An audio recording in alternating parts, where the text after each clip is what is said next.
Am I audible? Yes, you're Good morning, all. I am presenting before you a single center experience of 6 cases of congenital portosystemic shunts.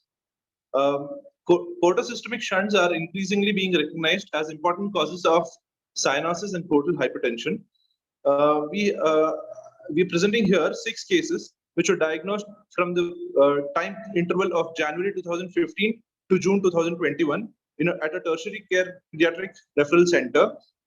The modes of diagnostic methods which were used for our cases are contrast echocardiography, ultrasound abdomen, and cardiac CT.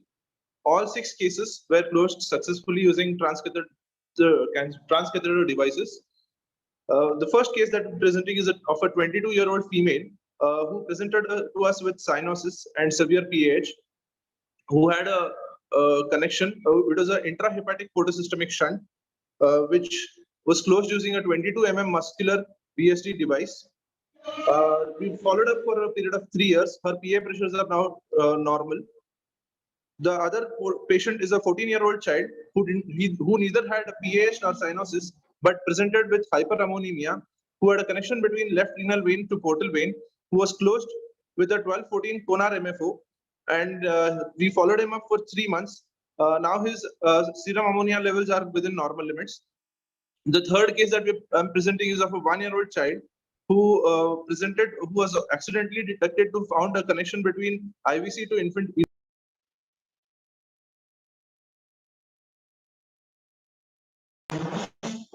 and was closed using a 10-8 PDA occluder.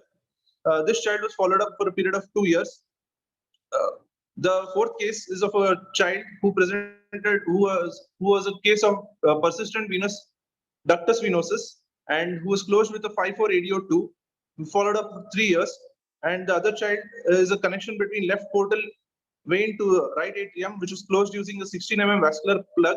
This child, within 1 month of the procedure, about 3 years back, died out of glomerulonephritis, non-cardiac cause, and had severe, then had a CVA.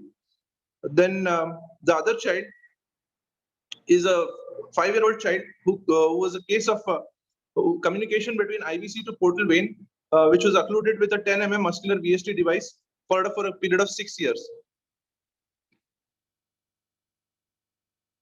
In the communication, in the images, we can see the first image that there's a communication between CT image showing communication between the left portal vein and the hepatic vein, which is closed using a time limit also, no? You have time limit of 3 minutes. Yeah. Judges, we can start with the